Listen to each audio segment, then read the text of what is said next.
So Fast Like a Girl, it's ready for pre-order now. I hope this book changes your life the way the information has changed hundreds of thousands of women that have applied it. From the bottom of my heart, enjoy and let's get healthy together.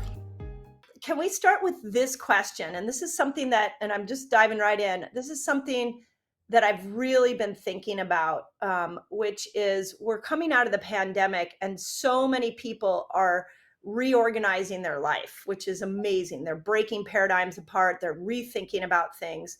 But the mental health of a lot of people right now is really suffering. So, talk to us a little bit about this concept you have about survival versus thrival. How do you know when you're in survival? How do you know when you're in thrival? And can we use our thoughts to move from survival to thrival? And if so, how do we do that?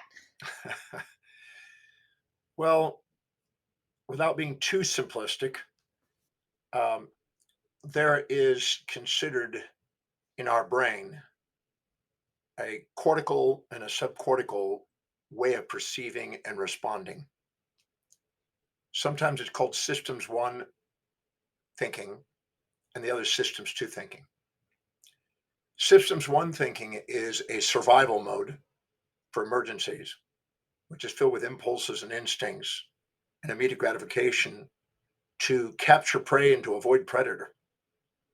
And this is what is active in many people when they're perceiving life in an imbalanced way and perceiving distress. When we are more balanced in our orientation, we activate a cortical area, the prefrontal cortex, instead of the amygdala, which is more objective than subjective and more homeostatic than polarized. And this area thinks before it reacts. The former one was reacting before thinking. This is thinks before it reacts. It's slower. It's not as immediate. It's more long-term visionary. So unless we know how to ask questions to be fully conscious of both sides of our perceived events and not swayed by subjectively biased misinterpretations of our reality, we'll go into systems one and react. For instance, let's say you meet somebody that you think is going to provide you more drawbacks and benefits, more negatives and positives, more pains and pleasures. You're conscious of the downsides, but you're unconscious of the upsides. You're going to go into systems one thinking and create an instinct to avoid that person. And they're going to run you intrinsically. And if you meet somebody that you think is going to save you from that distress, and you're conscious of the upsides, unconscious of the downsides, it's going to create the amygdala's response and the nucleus accumbens to cause an impulse to seek it.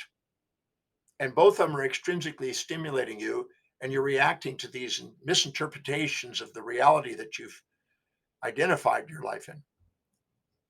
But if you ask questions and make you conscious of unconscious information and ask the questions that make you aware of the upsides to what you think has got only downsides, or the downsides to the thing you think has only upsides, and become accountable by bringing the balance sheet into balance in your brain, you change the neurochemistry, you change the impulse and instinct into an action that spontaneously is in line with what you value most and what's meaningful to you.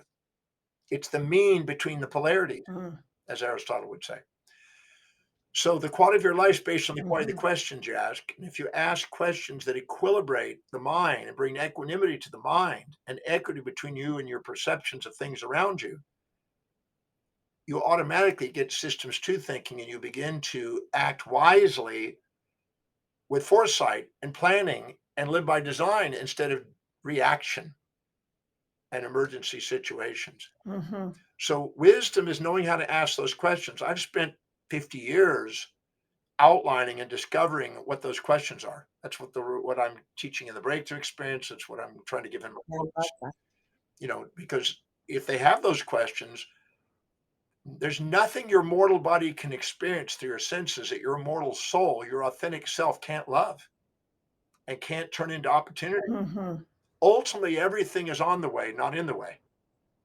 But we get distracted by impulsive Hmm. instincts, by having imbalanced perspectives, and get run from the external world and create false attribution biases on our reality instead of taking command and realizing it has nothing to do with out there, it has everything to do with us. We have command over our perception, decisions, Hmm. and actions at all times. So we've given power away by these misinterpretations of our reality.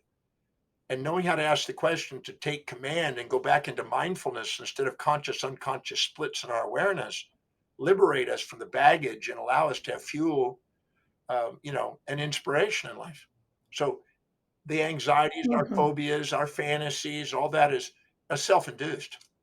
It's because we've accumulated Hmm. misinformation and stored it in our subconscious mind, and we're compounding it with further misinformation instead of actually getting to the objective truth Yeah. about what's happening.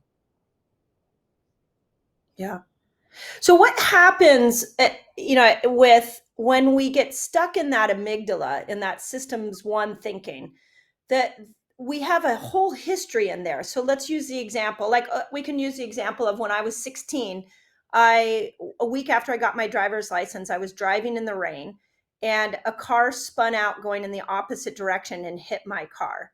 And so for decades, I would go and get in whenever it rained, I didn't want to drive. And so the way I look at that from a brain perspective is that my amygdala sense had a story that driving in the rain is dangerous. And I think there's so many of us who carry those stories around, and then we see this situation and it starts to trigger the amygdala to keep you safe. So in that moment when you're being triggered, knowing you're being triggered, how do we move ourselves to systems two thinking so that we don't just keep operating from that amygdala? Well, the event that occurred initially that you assumed had more drawbacks than benefits is an incomplete awareness, Good point. and it will be stored. See, the amygdala adds Yeah. valency to experiences and sends those imbalanced perspectives over to the hippocampus to be stored as a memory. And then our subconscious mind is the Right. accumulation of those imbalanced memories to protect us from the instincts Yeah. and Right. seek the prey, the prey and predator game. So the subconscious mind stores all conscious, unconscious splits from the past that have never been balanced and be fully conscious. So in that moment, you're going to Right. react because systems one is larger diameter neurons and they fire much faster than systems two. And so you're going to react first. Unless you go back with a preemptive strike and a foresight to go back to that original event. And in that moment that you were in the rain, that you stored an assumption that there were more drawbacks and benefits. If we go in there and find out what were the benefits of that, where were the opposites of that, which were there, but you oversighted them, you were unconscious of them. But if I made you fully Mm, conscious of them, mm, which is what I do in the breakthrough experience and doing with the DeMartini method, if I made you fully conscious of them, you would no longer have that stored as a subconsciously stored, danger. You would have it as an already balanced situation. You just drive and it's rain and then go about your business. Because yes, you be conscious that mm. that you need to be cautious. I mean, because you're driving in rain is oil on your tires and on the street, make it more slick and that. So you're not going to be foolish, but you're not going to react from previous subconsciously stored baggage. So you can go back to that moment. I do it every weekend in the breakthrough experience with the method, DeMartini method. I do that every week. And I take so-called trauma. See, people think there's actually a trauma out there. There was never a trauma out there until you chose to make it Hmm. by your associations you made with it. If I came and I took your Yeah. hand, So, let's imagine I grabbed your hand right here and put it on the desk. And I took a hammer and slammed it all of a sudden. You go, whoa. And you, oh, God. And you thought, my God, that's traumatic. The guy just traumatized me. Why did he do that? You would associate pain without pleasure in your mind. But if I told you I'm going to hmm. give you $1 billion cash, it's sitting right next to the desk where I'm slamming it. It's $1 billion cash. It's yours. It's in your bank account. Uh, a Hmm. night with George Clooney, Gerard Butler, Brad Pitt, the top 12 men of your dreams plus $1 billion cash, plus a new car, plus a new house, and any of the things that you might fantasize about. I'm just making those up.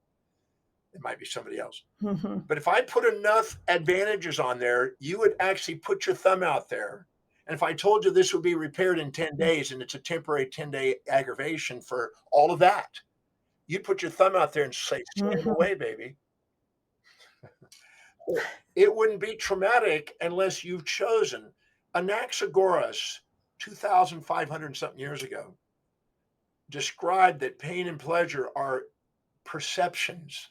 They're ratios of perceptions. I had a lady recently that had Mm. liver cancer, and she was having tremendous pain in her chest, and not chest, but her abdomen, right underneath the diaphragm.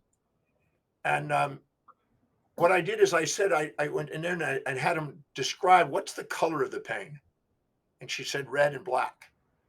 And I said, great. And what's the sensation? Is it throbbing? Is it burning? Is it? And she said it's an acute pain that's black and red, and it's a bit of throb to it, like every time the heart rate goes, beats.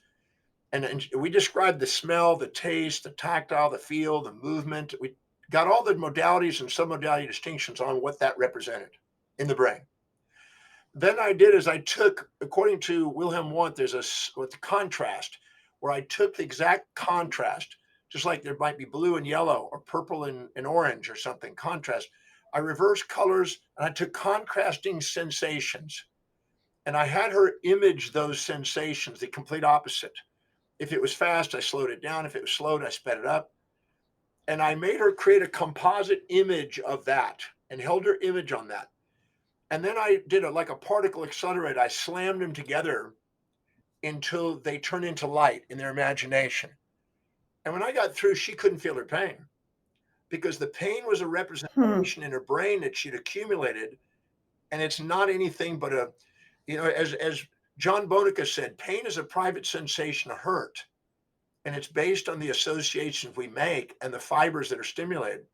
And if we stimulate mechanoreceptors and new associations, we can change pain into pleasure and pleasure into pain. We can make hell out of heaven, hell out of hell, heaven out of hell, as John Milton says. So knowing how to Hmm. ask questions to reorient the associations we make with any experience can transform trauma into an opportunity. I've been actually bet that I can and can't do that, and won bets and turning an event that was traumatic into something that was orgasmic. And then people couldn't believe I could do it. But it's simply asking the right questions, making people conscious, and making new association to the brain. The brain is simply taking its sensory stimuli, transducing them, putting them into action potentials, and all the association to the brain are what give us the sensations we have. And there are people that don't even feel pain. There's a book by Milton Ward called The Hmm. Brilliant Function of Pain. And we don't even feel pain. And they Hmm. can't function. They can't even go through life because they don't know that they just bam their foot into the door. They don't feel it. Right. So the brilliant Yeah. pain is an actual appreciation, its role. But these are associations we make and we can change them. And people don't believe that. And they want to blame the outside event and blame the individual with a false attribution bias instead of take command of their reality. Yeah. You know what this reminds me, like where my brain goes with that is, well, what about the horrible things that happen to people, like, rape, or, something that's really traumatic that has happened to them, abuse of some kind. It's I think perception. that, Is perception. yeah. And, I've taken but how would you change that I've taken perception? 1,300 rape cases through that process and had them no longer in anxiety, fear, resentment, etc. over that event. See, to let that run your life the rest of your life to me is crazy. I'm not denying that this It's horrible. I'm not denying that the individual did these actions, but when you break rape down, it goes into threat, constraint, deception, violation, injury. It's broken down into subcomponents. And what we do is we then go and Mm, ask, where do we mm, do those things? And I've done 1,300 cases of it. I haven't found anyone that just broken it down and didn't find where they've done that, and they couldn't find where the other sides are, the upsides to it. And you think, well, that's terrible. No, it isn't. You choose to make it so. You can turn that into a great gift. I have a lady mm, right now that's traveling the world doing amazing things as a best-selling author and started out with that event. And we transformed it into how we could use that to do something extraordinary with her life. So instead of staying a victim of history, she became a master of destiny and saw it on the way instead of in the way. And so it's the association we make with it. I'm not denying that that occurred, but we make it trauma. What we did is that, yes, they did constrain us. Yes, they did hit us with a hammer or whatever, or with a bat or whatever. Those are not false. But now the question is, what are we going to perceive? What are we going to do with that? We have control over our perceptions, decisions, and actions over that event. So we can stay stuck and run our story for the rest of our life, or we can transform the story and get on with doing something amazing with it and use it to catalyze something extraordinary. I help people do that. Hmm. So we don't want to label some labels keep you stuck. You abuse Hmm. is when people come to me in the breakthrough experience, the program I teach where I show people how to do this. People say, "Well, I was abused." Abuse is an absolutely non-descriptive idea. If I said I was abused by my father, it does not tell you anything about what he did. It doesn't say, did he hit me with his fist? Did he chop out my finger or chop off my finger? Did he knock a tooth out? Did he feed me toxin food? I mean, it doesn't tell you anything. It's a label, broad, vague, general label. You always want to break it down to the actual actions. And then you can do something with those actions and you can neutralize those actions. But labels and broad, vague, general labels is an amygdala's response to an epinephrine and norepinephrine escalation to capture prey and to avoid predator, and it distorts things. You always want to take it down to the facts, Hmm. get out the fictions, and transform the perceptions.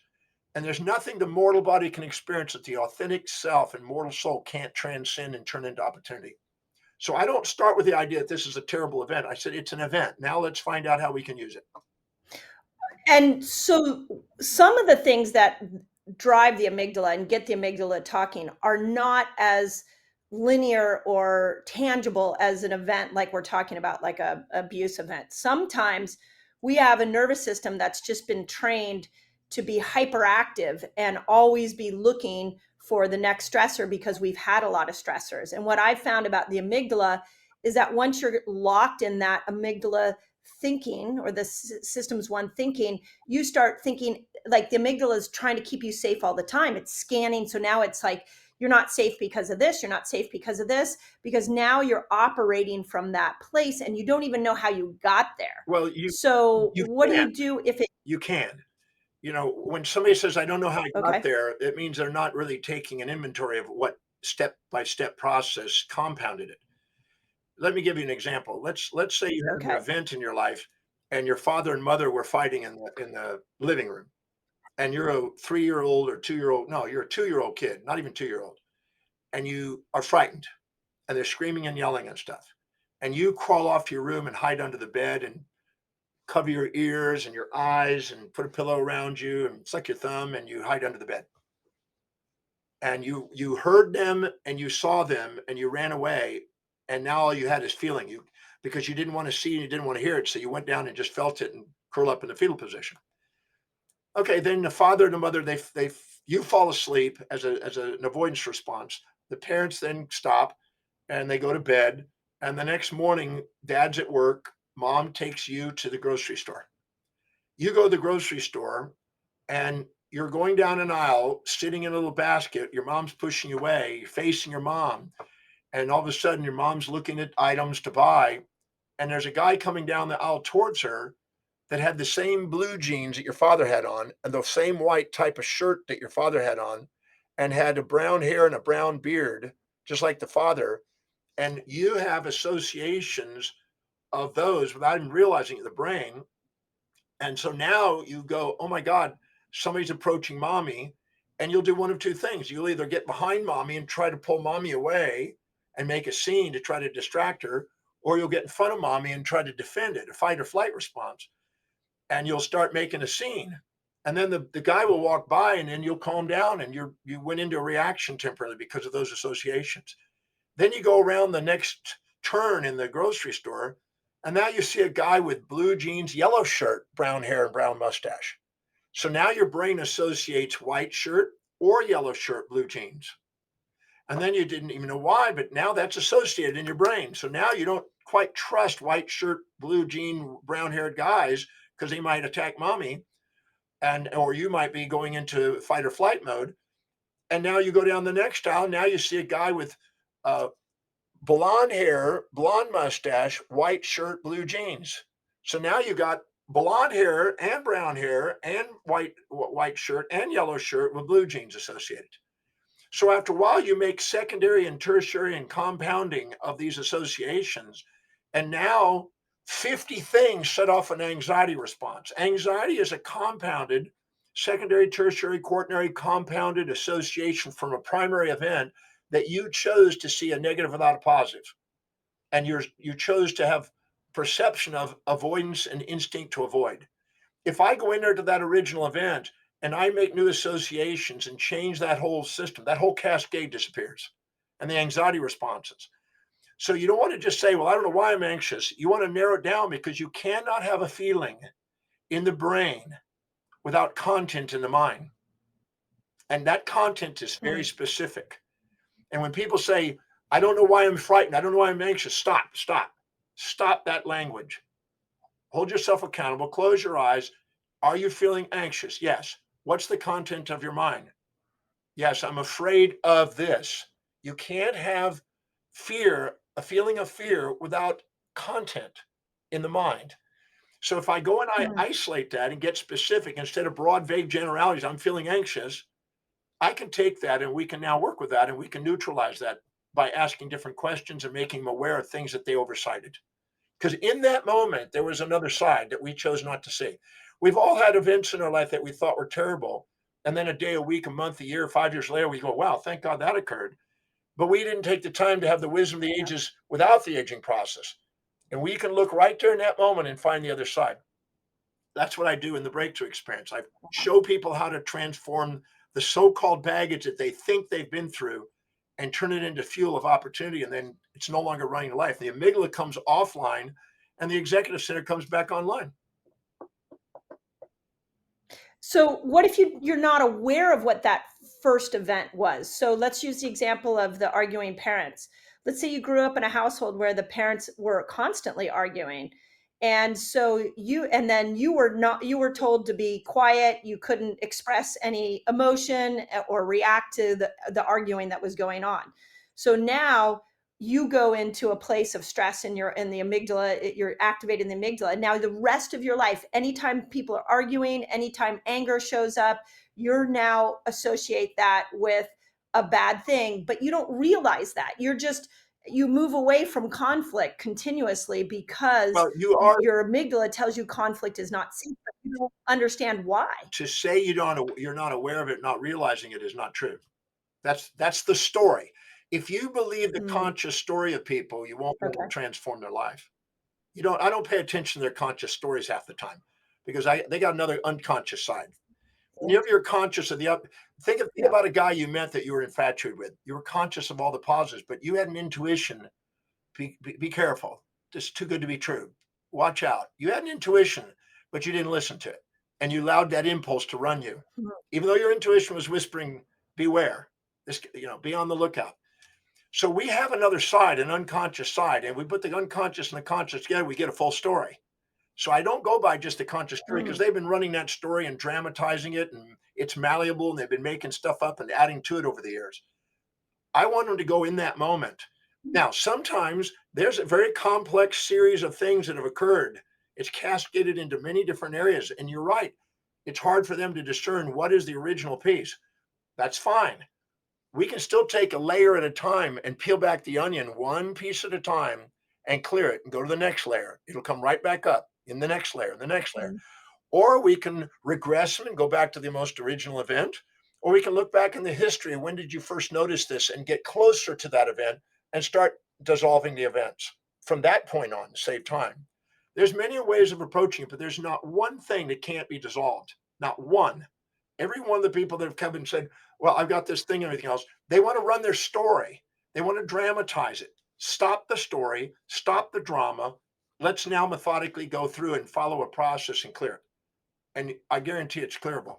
The anxieties are very simple. We had a lady in London who was standing on a street corner with a bunch of friends. They were smoking some pot, and they were just sitting there, having a good old time talking and socializing, everything else.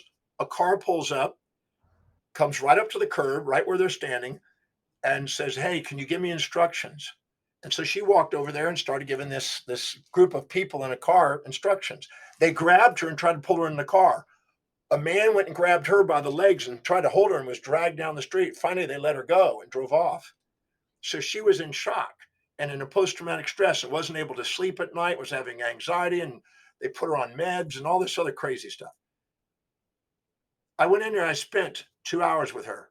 We went through frame by frame by frame of each of those experiences. We found out the other side of the equation. We found something interesting. When she was looking down from this kind of hill area, looking down to the street where the car was, I said, as you're looking down and they're trying to pull you down into the car and get in the car, who is actually trying to lift you up and pull you back in the opposite direction? She says, the guy that was standing there that was holding on to me. I said, and who was he? He was the guy I was hoping wanted me. She goes, Wow. the guy that I was too shy to initiate a reaction to, but I fantasize about trying to be a partner with him and be in a relationship with him, is the guy that rescued me. He secretly wanted to be with me. I secretly want to be here with him. I said, so is these guys actually specialists coming into your life to help you get in the relationship you want to do? And she started laughing. She goes, wow, I never thought of it that way. And I reframed that perception. And all of a sudden, she goes, one of the most painful moments in life was one of the most pleasurable, because that guy stayed with me throughout the night. And then part of the next day, met my Wow. parents, came to my house. Everything I fantasize about came about because of that guy. And I didn't even get to thank them for helping us get together. We reframed that whole perception, and all of a sudden, no drug, no anxiety, no difficulty sleeping, no post-traumatic stress. We just kept taking frame by frame by frame and looking at it from a different perspective. New associations. So we don't have to sit there and be wallowing in that and running the story and taking some psychiatric pill for that. There's a solution for it. And I love doing that. That's why I teach the breakthrough experience and the method, because I am certain that whatever you're experiencing, you have power to transform your perception of what that was.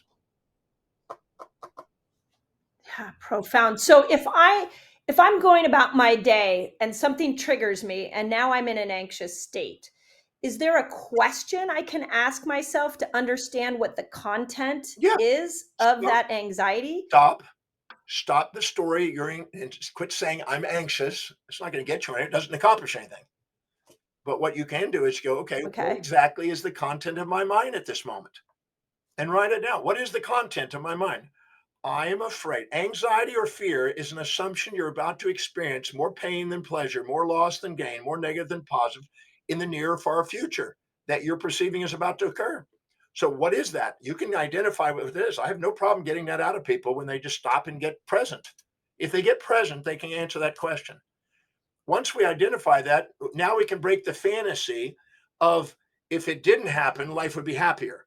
Because as long as you hold on to a fantasy, that's going to add to the fear, the fantasy of its opposite.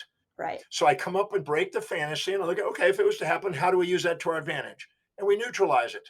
We cognitively appraise the whole thing until all of a sudden it's flat, it's neutral. And then we go to the next one. Is it, what else is in there? 90% of the time, it's not even anxious when you're done. Then you all of a sudden go to the next thing that's on your mind. And we go in there, do the same thing. And it's usually a few things, maybe 1, 2, 3, 4 things. And they're usually dissolvable, and that doesn't take that much time. And then all of a sudden they're going, I'm not anxious. No, but you were storing fantasies. Anytime you have an event that you think is all negative and positive, your brain will dissociate from that and create an association anti-memory of the opposite polarity. And you'll create a fantasy to make yourself homeostatic, to balance out your brain. It'll literally balance out your neurochemistry and your what they call an anti-memory. Neuron Magazine, it shows it. So that dissociation from the so-called trauma and the association, the so-called ecstasy, are going on at the same time. But if I don't show you both of them, you're going to believe one existed and was real, but the truth was both of them were there. If I bring those to your awareness and find the drawback of the fantasy and the benefit of the thing you think is a nightmare and put them back into balance, it poofed. And now the subconscious mind is released from the amygdala's valencies, And the superconscious mind, which is full consciousness, mindfulness is awakened. Now you're fully aware of both sides and you're not reactive. Because when you're balanced in your perspective, you don't fear the loss of something you're infatuated with. You don't fear the gain of something you're resentful. You're resilient because now you're neutral and you don't feel the loss or gain. But if you're highly polarized, you're going to fear its loss. If you're highly polarized negatively, you're going to fear its gain. So we create our fears by the polarization of our perceptions, and that's under our control. Wow. So can I, if in that moment of anxiety, could I ask myself, would it be helpful to say, why are you anxious? What is it right now? Take out And the then why. listen to that Take out the answer. why. And then can you, Take out the why. don't say why. Okay. What is the content? What's the content? What is the And then content? what Okay. is the fear that I face? There's only two types of fears. Okay. I can ask anybody who's listening to this, and they can make a list of all the fears they've had in their life, all the distress moments they've had in their life. And there's only two kinds, only two in the brain. The fear of loss of something you're Okay. seeking, and the fear of gain of something you're trying to avoid. All distress fall into one of those two categories. And that content is not vague and broad and general, it's specific. Because you cannot have an association of brain without a specific episodic event that you chose to be charged about. So you can actually identify it by just getting present and asking at that moment, what specifically is my fear of losing something that I want or gaining something I don't want? And define that. Now you've got something to work with and you can balance it. And what if your brain says, well, I'm scared uh, of losing a relationship, and then therefore it validates the brain's talking to itself, saying I'm not enough, I'm not loved. Okay. So the fear starts to go into some core values that Okay. drive you. This is going to shock everybody who's going to hear this, but it's good. Make them wake up. If you're in a relationship where you fear the loss of it, it's not a balanced relationship. It's an infatuation with somebody, and you're the underdog and they're the overdog, and they're going to want to keep their options open because you're not a match. Got it. Okay. So if you're the underdog, So you're going to be the one that's altruistically sacrificing yourself to be with them. You're going to fear the loss of them because you're dependent on them, and they don't want a dependent. Nobody wants a dependent. They want a match. And so that's a symptom that this isn't the one. And you already intuitively know it. You already intuitively know it, or you wouldn't be in that position. So, because if it's a balanced match, you're already balanced. See, anytime you minimize yourself to somebody else, you self-depreciate. Self-depreciation is there to design to make you aggravated because you're sacrificing what's important to you to be with them. I mean, think about when you're highly infatuated with somebody. The first few weeks while you're infatuated, you do weird stuff to be with them because you don't want to lose them. And you're now jealous as heck at the beginning. But then the relationship goes through its cycle. And all of a sudden now you're starting to resent them. And now you almost hope they have an affair. I hope they go find somebody because I don't have to deal with them anymore. When you resent them, you don't have a fear of them leaving. Only when you're infatuated with them do you fear them leaving. And when you're the underdog, you fear the loss of them. When you're the overdog, you fear the gain of them. You don't want to be around them because you're starting to accumulate resentments. So these are responses and physiological responses. They're not mistakes. They're not weaknesses. They're not flaws in your personality. They're normal biological responses trying to give you feedback to let you know you're in a relationship that's not a match.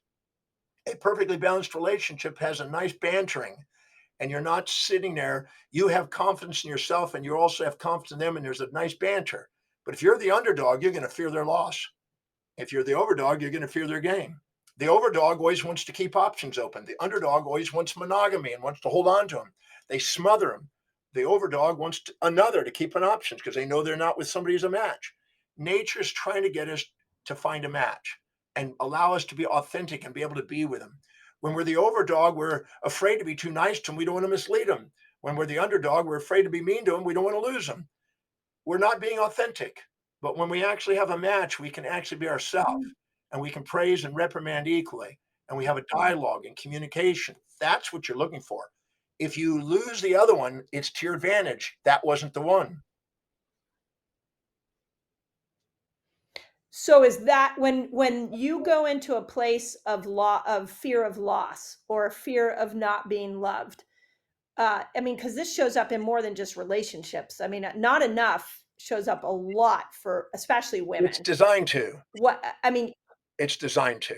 Okay. because people confuse infatuation with love. And until they haven't matured enough to understand the difference between love and infatuation, they're going to keep banging their head against the wall and have crushes crush them. Infatuation is not love. Infatuation is an assumption there's going to be more advantage and disadvantage, more positives and negatives, and you're living in a fantasy land of dopamine, serotonin, and oxytocin, and enkephalons and endorphins, and you're getting a high, and you're thinking, "Oh my God!" and you're fantasizing about who and what this is going to lead to. That's not love. That's infatuation, and that is designed to be broken and crushed because you will never be able to be your authentic self in front of that.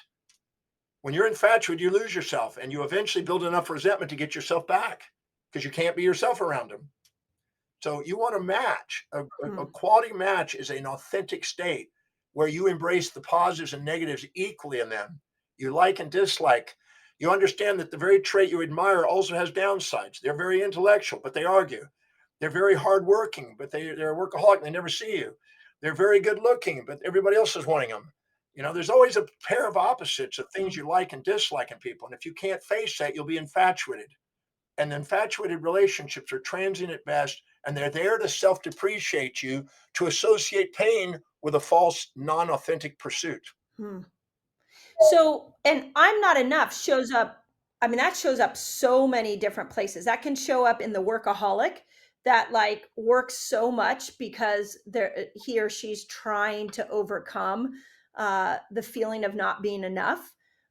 It can show up in people pleasing of like different relationships.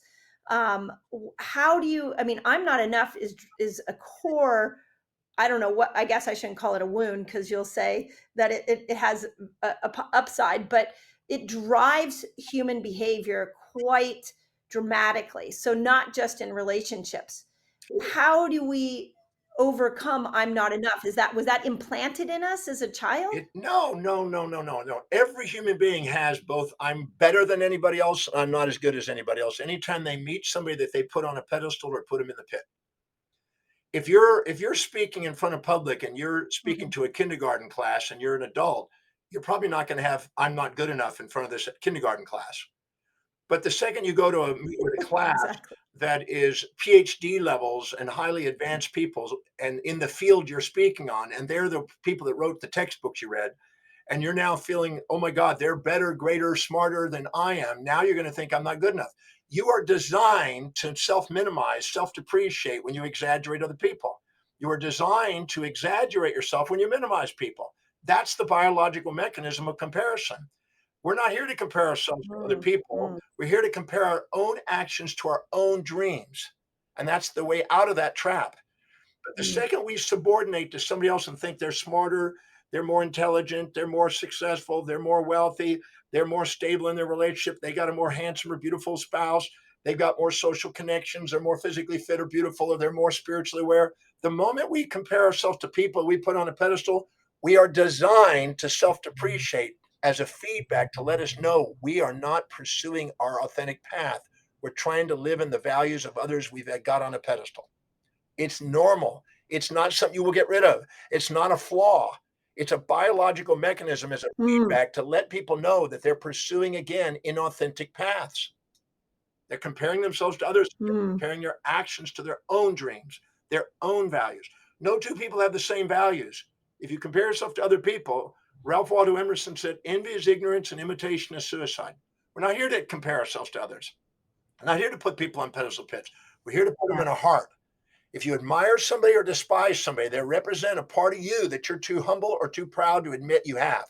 When you finally admit you have it and look deep and Mm, reflect, you'll realize that there's nobody worth putting on pedestals or pits. They're all reflections of disowned parts you haven't honored in yourself. Once you honor those, you're stable and you don't have to worry about building yourself up or beating mm, yourself up because your body doesn't need to do that. It's designed to do that when you exaggerate or minimize other people. It's designed to. It's not a flaw. People mm. are trying to get rid of a part Wow. of their life that they're not needing to get rid of. They just need to understand what its meaning is. And that's primarily, I hate to say it, but it's primarily the entire model we have in the healthcare system. Our model is palliative. Oh, yeah. It's set up on the idea feel good instead of grow and mature. And that's got us in the idea I want to get rid of any Mm, negative thinking. And that is underlying, that's a moral hypocrisy that no human being or no society can live by. And it traps people.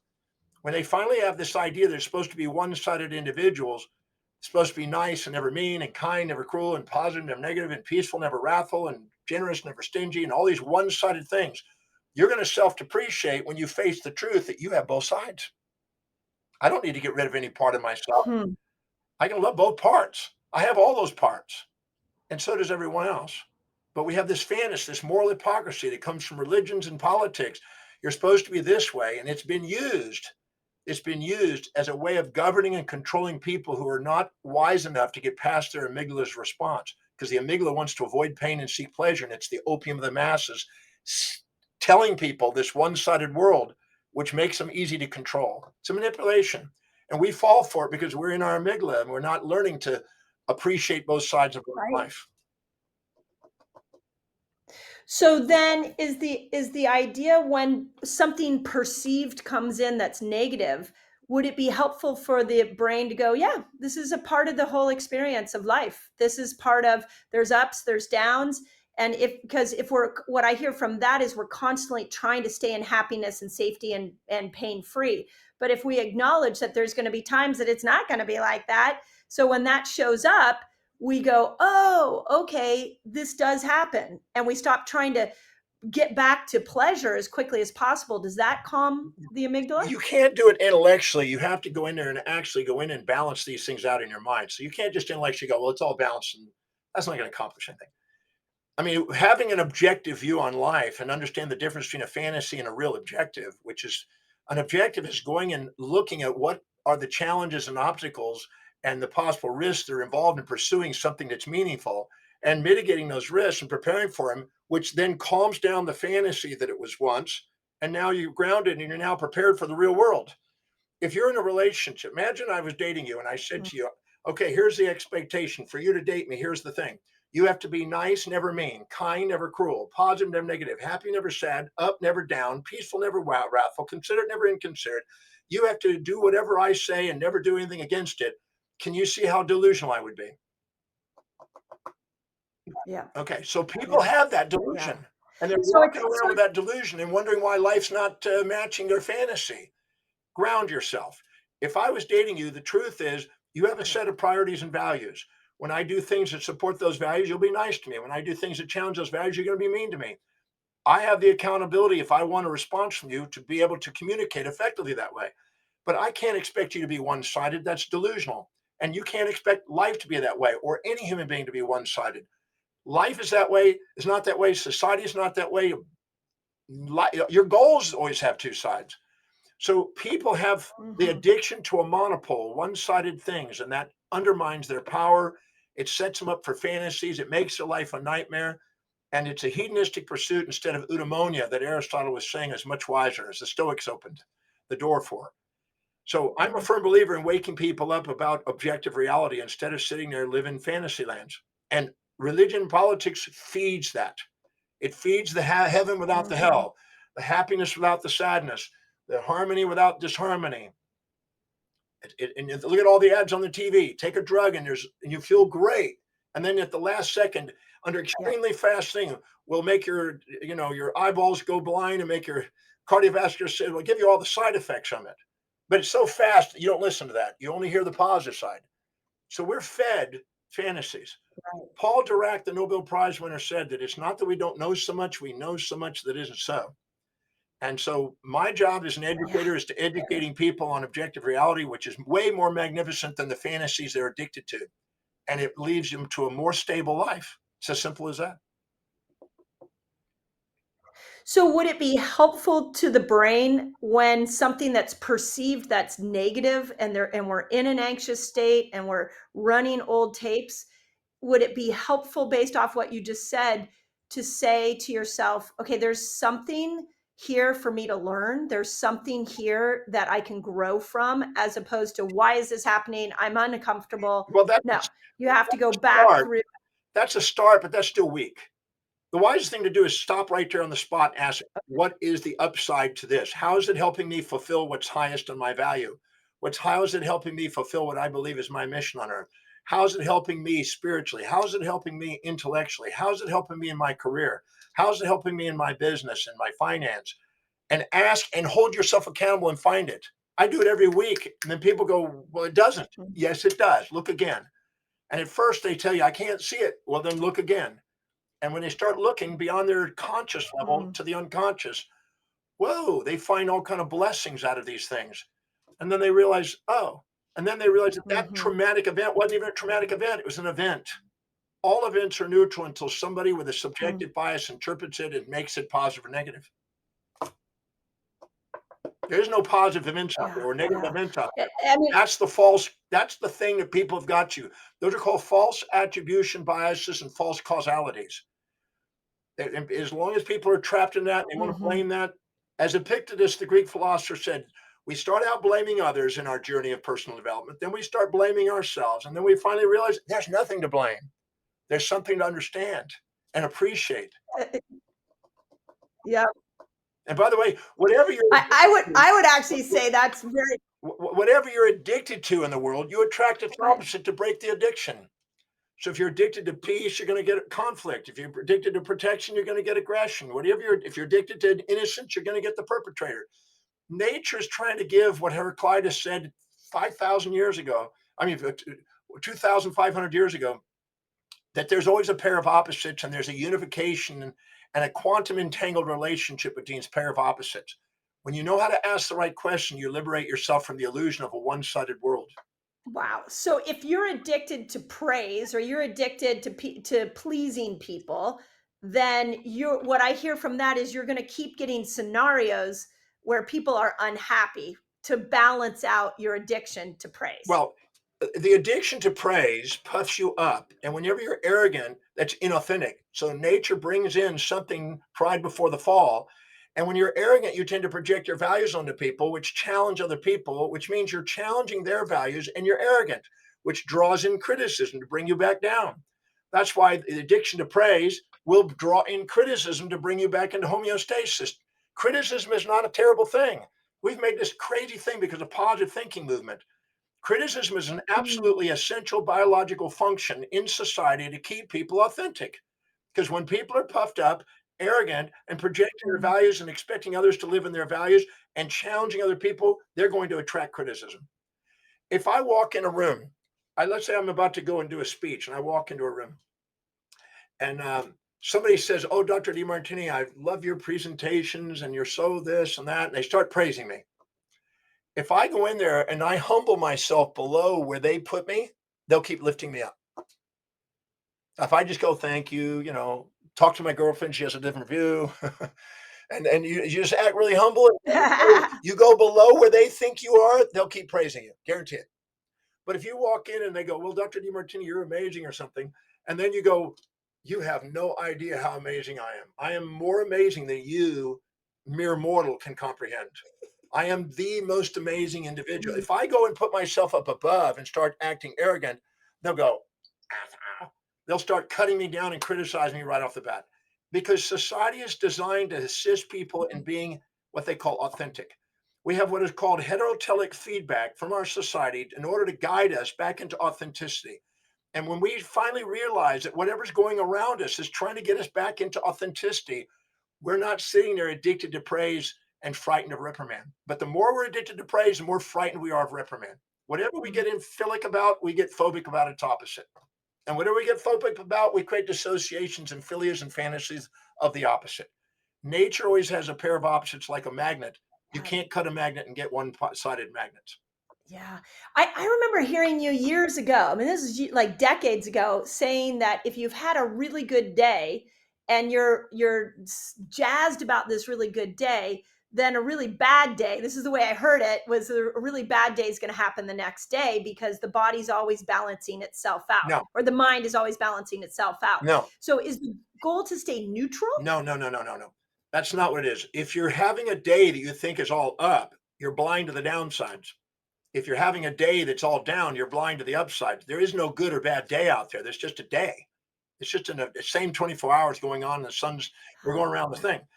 So what I was saying is that when I was in professional practice years ago, 40 years ago, if I had this day where I felt like, whoa, I'm really amazing. I did an amazing job or whatever. And wow, just saw a lot of patients and made a lot of income and a lot of thank you stuff. I learned to ask the question, what procedure did I overlook? What staff member did I not thank? What patient's name did I forget? What birthday did Mm, I overlook? What did I overlook? And I would ask those questions, got it. calm myself down and center myself and not leave the office until I had a tear of gratitude for the opportunity to be of service. Or otherwise, I'm puffed up and arrogant, thinking I'm Mm, special and it's all about me and I have a false attribution bias. I caused that day.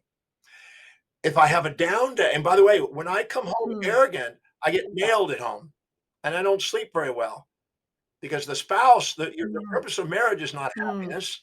The purpose of marriage is to attract somebody in your life to help you become authentic and to somebody who can delegate lower priority things mm, you're not inspired by. But the point is that mm, if you actually go and govern yourself, you don't have to have the social feedback from the governance on the outside. People that know how to listen to their physiology and psychology and know how to self-govern are leaders, and they don't need governance from politics and religion. They don't need outside control because they've got inner control. mm, But people, that's the executive center, mm. self-governance, that they mitigate the volatilities of the impulses and instincts from the external world. But the individual that is highly addicted to that praise and think, wow, I'm great, and they attract tragedy and challenges and humbling circumstance and distracting low priority from the hubris, they're doing that and they're going to think, oh my God, this tragedy occurred. No, this Mm, blessing to try to get you authentic occurred. And you were puffed up. That was inauthentic. And now you're back in mm. authenticity. Now, if you overshoot and you have a terrible day, you ask the question, who did I serve? Who did I Yeah. remember? What did I accomplish? And you govern it Mm, yourself. When you do, I guarantee you, when you get home, you're going to have a loving spouse at home. You're not going to have the gyrations because their job is to keep you authentic. If you come in authentic, they don't have to do anything. It's a lot less eventful and dramatic at home. And the same thing is a lot less dramatic. When I started doing wow. that, the stability of my practice went up without all the volatilities, the ups and downs, the good and bad days. Right. There is no such thing as a good and bad day. There's just days. We choose to see only half the equation to label it Right. such. Right. And so do you ask, I remember last time you telling me that you write down all the things you're grateful for every single day. Is there, what I'm hearing is that as you're navigating the natural emotional highs and lows, or we don't call them highs and lows, but the spectrum of emotions, that these questions on a daily basis start to bring you back into that authentic place. Is that what I'm hearing from you? Is really always trying to stay in that on authenticity, and authenticity doesn't tend to have the puffed up or the I'm so great or I'm not enough. Well, It's more in that center grounded place. take out always. No one's going to be always authentic. Where we have moments of authenticity. Yes. The moment we do, we transcend our vicissitudes and perceptions that we're in balance, our imminent minded state, as Immanuel Kant says, and we have a moment of grace and we have thankfulness. But we don't grow there. Mm, We grow by tackling the next mm, illusion that we accumulated and built in our earlier part of our life. So now we tackle the next thing and our next button and we grow again. We have this idea of, see, the amygdala wants to hurry up and get mm, out of all the pain and make life blissful. That's probably the most devastating thing and creates more mm, suicides and more depressions than anything I've seen. Depression is a comparison of your current reality to a fantasy you keep being addicted to. You're expecting unrealistic expectations. So I don't have this expectation. I'm supposed to be now living in total balanced bliss. No, false construct. I work through my illusion and I go on to the next one. Staying in the same illusion is called stagnation. Going on to the next illusion is called growth. mm. It's brilliant. And when I look at like what has gone on in the world, I mean, you talked about healthcare. When I look at this, the mental state of the world right now, what's our door out of this? I mean, what you're saying is profound, and yet so many people are run by their amygdala. How do we help the world move in a direction that feels more peaceful? And maybe that's not the right word because you're not looking for peace, but how do we, the concepts you're teaching, if everybody knew that, wow, what a different world we would be living in. How do we move in that direction? Well, you need a social structure. I just did a presentation on this. You have to have a social structure. You can't have everybody chiefs. Can't everybody cooks in the kitchen. So you'll have a social structure. And typically in Mm, the social structure, those at the top of the social structure, because values go from those who have power to those that have least power, they're living more by design. The people down below are living more by duty. One's ontological at the top of the social structure, one's deontological by duty at the bottom. So there's a social structure, and the ones at the top have a higher probability of self-actualization. The people at the bottom have a lower probability, and they're more into survival. So they're more into systems one versus systems two at the top. So this is pretty normal. That's not a bad thing. We have to have it. You can't have everybody a billionaire, and there's no distribution mm, of economics. So I mm, don't want to give a false construct that mm, the world's supposed to be that way. And if you study the Global Peace Index, you'll find out that 23 parameters on 99.7% of all the world's population that they monitor, 23 parameters on war and peace, they maintain balance year after year after year after year, because maximum growth and development occurs at the border of support and challenge. In chaos theory, maximum growth and development occurs at the mm, border of order and chaos. We must have support and challenge. That's why we have a food chain. We have prey that we live on, and we have predator mm, that eats on us. One is for support, anabolic, mm, parasympathetic, to build. The other is catabolic, parasympathetic, destroy. And we must have a balance of build and destroy, a conservation symmetry that keeps those in balance to maximally grow. If we had nothing but prey without predator, we'd be gluttonous and fat and not fit. If we had nothing but predator and no prey, we'd be emaciated and starved and not fit. But if we put the two together, support and challenge, somebody that wants to support us and challenge us, we maximize fitness. That's why if you got an overprotective mom, sometimes the father says, go play in the street. And he has to play out the other role, these pairs of opposites to keep you balanced. So I don't promote this idea that you're supposed to have, fascinating. peace and everything else. It's delusional. There's no indication. I've spoken at 3 peace conferences, and I stood up one time at a peace conference and I said, how many of you have moments of inner peace and Zen peace? Everybody put their hands up because they're at a peace conference. I said, how many have moments of inner turmoil and internal conflict? And everybody looked at each other going, oh my God, we're at a peace conference. Are we allowed to say what's real true? And they were frightened and they waited and I finally said, well, Mhm. I certainly do. And once I gave them permission, they said, well, we all do. Okay, good. So you have both peace and turmoil, calm and turmoil. Yes. Okay, when you get married and you find a mate, would you agree you finally get peace? And they all laughed and go, oh no. No, you Mm, have two people with different sets of values and you have times of peace and times of conflict. And they go, yeah. I said, would you agree when you do that? Now, when you have times of peace and you make love and you get offspring, when you finally have kids, would you agree you finally get peace? No. You got a child now and it's got times of calm, no, times of turmoil. And when you get with a bigger family, you got more right. calm and turmoil and peace and more going on. And everybody, if I ask them in a family, how many had peace and war in the family, everybody puts their hand up. I said, now you go into a work and you go into social structures, no matter what dynamic and social scale, family, community, city, state, nation, world, there's still cooperation, competition, build and destroy. It's remodeling because transformation is evolution, and you have to have build and destroy to make evolution work. Mm, That's why we have mitosis, apoptosis in our body, alkalinity, acidity in our body. mm, We have pride and shame in our licensing effect. Nature's trying to give us wisdom, but we overlook it with fantasies. Moral hypocrisies were supposed to be one sided, which is unobtainable. The Buddha said it really beautifully. The desire for that which is unobtainable, the positive pole of the magnet, and the desire to avoid that which is unavoidable, the negative pole of the magnet, is the source of human suffering. Stop the fantasy, ground yourself on the magnificence, the pair of opposites, and what an authentic life is. An authentic life is somebody who's both nice and mean and kind and cruel and positive and negative and has all traits. I went through the Oxford Dictionary and I found I had 4,628 individual mhm. traits: honest, dishonest, kind, cruel, positive, negative. You don't have to get rid of half of yourself to love yourself. If you want to love yourself, embrace it all. If you embrace that in others, embrace that in yourself, you stabilized your life. And embracing it in others, that's I think also key, is just seeing that there's ups and downs of the people in your life. I think that's absolutely brilliant.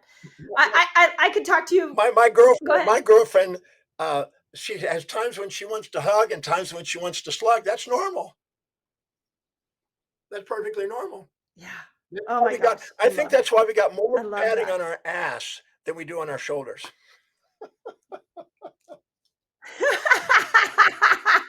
Well said, well said. Okay, I love this. I could talk to you for hours, and I know we're bringing you back in a couple weeks to my academy group to talk to them.